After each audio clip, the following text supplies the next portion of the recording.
Bismillah. Donc on a terminé l'explication de la deuxième attestation de foi.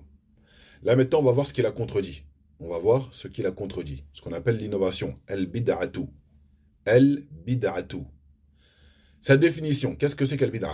La bid'a, l'innovation, c'est le fait d'inventer une croyance ou une œuvre qui contredit la voie du prophète sallallahu alayhi wa sallam ainsi que celle de ses compagnons dans le but de se rapprocher d'Allah. Dans le but de se rapprocher d'Allah. Dans le but de se rapprocher d'Allah. C'est important de retenir cela. En résumé, hein, celui qui veut retenir, qui veut expliquer à ses enfants, expliquez ça à vos enfants, montrez-leur. Montrez-leur ce que c'est qu'une innovation qu'on n'a pas le droit de le faire. C'est important. Si on veut simplifier, on dit le fait d'inventer une chose pour se rapprocher d'Allah.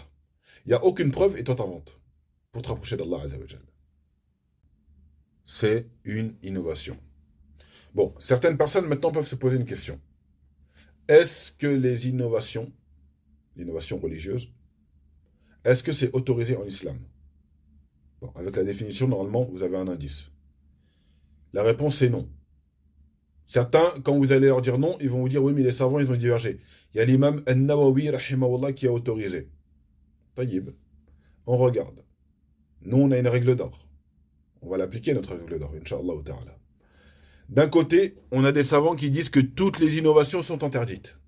De l'autre côté, en rose, on a des savants qui disent que c'est autorisé. Il y a certaines innovations qui sont autorisées. On descend. Des deux côtés, il y a des savants. Des deux côtés, il y a des savants. On descend encore.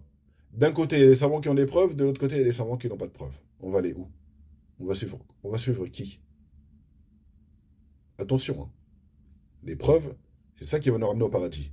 Un homme, un savant, Allah Azzawajal l'a élevé avec la science, ce n'est pas une preuve. Ce n'est pas une preuve. Donc on doit faire très attention à ça. Le prophète, sallallahu alayhi wa sallam, dans de nombreux hadiths, il a mis en garde contre les innovations. Alors qu'à son époque, il n'y avait pas d'innovation. Il n'y avait pas d'innovation à son époque. Mais il a cessé de dire Kullu bid'atin dalala. Kullu bid'atin dalala wa kullu dalalatin finnar. Et dans un hadith rapporté par Aïcha, Man amila amalan laysa alayhi amruna fahuwa raddun. Tous ces hadiths nous montrent qu'on n'a pas le droit d'inventer des choses. On n'a pas le droit d'inventer des choses pour se rapprocher d'Allah. Rappelez-vous bien de la définition de l'adoration. Rappelez-vous bien de la définition de l'adoration. On avait dit quoi? C'est tout ce que Allah aime et agrée comme acte, parole apparente ou cachée. C'est ça ce qu'on appelle une adoration. Maintenant, nous, on a vu que la personne ne pourra pas se rapprocher d'Allah Azzawajal si ce n'est qu'en suivant son messager, sallallahu alayhi wa sallam. Sinon, c'est impossible. On ne sait pas ce qu'Allah Azzawajal il aime. On ne sait que parce que Allah Azzawajal a transmis à Jibril, et Jibril alayhi salam a transmis au prophète, sallallahu alayhi wa sallam, ce que Allah aime. Mais nous, on ne sait pas. Allah, il ne nous parle pas. Et Allah Azzawajal ne nous a pas envoyé Jibril. Donc, comment on peut se permettre d'inventer des choses? On invente des choses, on se dit, ça peut-être Allah, il l'aime. Non, on ne pourra pas savoir. Allah Azzawajal, il nous a envoyé un messager pour cela, pour qu'il soit suivi, tout simplement. D'accord? Taïb. On termine avec la parole du compagnon Abdullah ibn Mas'ud.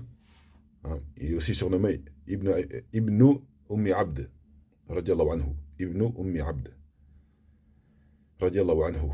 Il a dit dans le sens, hein, faire peu d'efforts dans la sunna est meilleur que de faire beaucoup d'efforts dans des innovations. Al-iqtisadi fi sunnah, al-iqtisadu fi sunnah, khayrun min al-ijtihadi fi al-bid'ah. Dans le sens de sa parole, il me semble que c'est comme ça. Donc, pour celui qui réfléchit, il va trouver ça logique. Le fait que tu fasses pas beaucoup de sunnah, et Inch'Allah, tu es sincère, c'est accepté. C'est mieux, donc là, ça va être accepté. C'est mieux que de faire des efforts dans des innovations, parce que dans tous les cas, ce n'est pas accepté. Le prophète a dit, sallallahu alayhi wa sallam, Man amila amalan laysa alayhi amruna fahuwa radd. Celui qui est œuvre d'une œuvre qui ne fait pas partie de la religion, pour se rapprocher d'Allah, ce sera rejeté.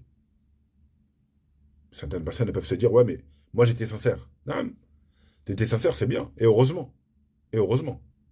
Si tu fais du shirk et en plus t'inventes, Là, c'est très grave. Mais tu étais sincère. Si tu es vraiment sincère, comme on a dit, tu aimes vraiment Allah, tu es vraiment sincère, suis le prophète. Pourquoi tu inventes? Pourquoi tu inventes? Qu'Allah nous guide.